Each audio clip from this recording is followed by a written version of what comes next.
এই মুহূর্তে দর্শক বন্ধুগণ, উত্তর পূর্বের রাজ্যে ত্রিপুরাতে শাসক দল ছেড়ে কংগ্রেসে যোগদান ৪৯ জনেরও বেশি ভোটার। নেতা কর্মী বলাই যেতে পারে উত্তর পূর্বের ত্রিপুরা রাজ্যে যে ক্রমশ পঞ্চায়েত সমিতির চেয়ারম্যান কংগ্রেসের দাপুটে নেতা মোহাম্মদ বদরুজ্জামান মহাশয়ের হাত ধরে ফের বিজেপির জোটের একটা বড় ভাঙনের আশঙ্কা দেখা গেল।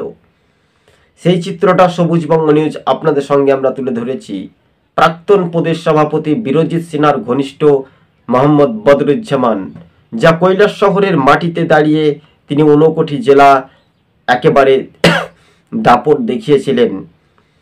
তবে ৪৯ জনেরও বেশি ভোটার বা নেতাকর্মী ফের কিন্তু হাত শিবিরে নাম লিখিয়ে কংগ্রেসের ঘরে যোগদানের কর্মসূচি। সবুজবঙ্গ নিউজ চ্যানেলের প্রথম হলে বা নতুন দর্শক হলে অবশ্যই পাশে থেকে চ্যানেলটি প্রথম থেকে শেষ পর্যন্ত দেখবেন। চ্যানেলে নতুন হলে অবশ্যই সাবস্ক্রাইব করে সঙ্গে থাকবেন। কার্যত এটা একটা রাজনৈতিক মহলে যে ছক, সেটাই উত্তর পূর্বাঞ্চল ত্রিপুরাতে দেখা যাচ্ছে। তবে এডিসি ভিলেজ নির্বাচনের প্রাক্কালের মুহূর্তেই এমনটাই ভাঙনের আশঙ্কা।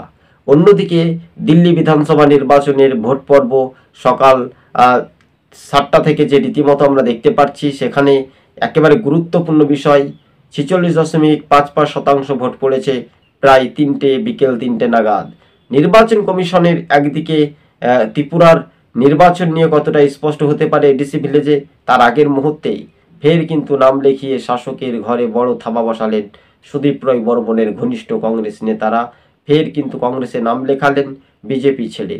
সবুজবঙ্গ নিউজ চ্যানেলটি নতুন হলে অবশ্যই শেয়ার করে পাশে থাকবেন। আজকে ছিল আমাদের এই পর্যন্ত। ফের কংগ্রেসে যোগদানের হিড়িক উত্তর পূর্বের রাজ্যে ত্রিপুরায়।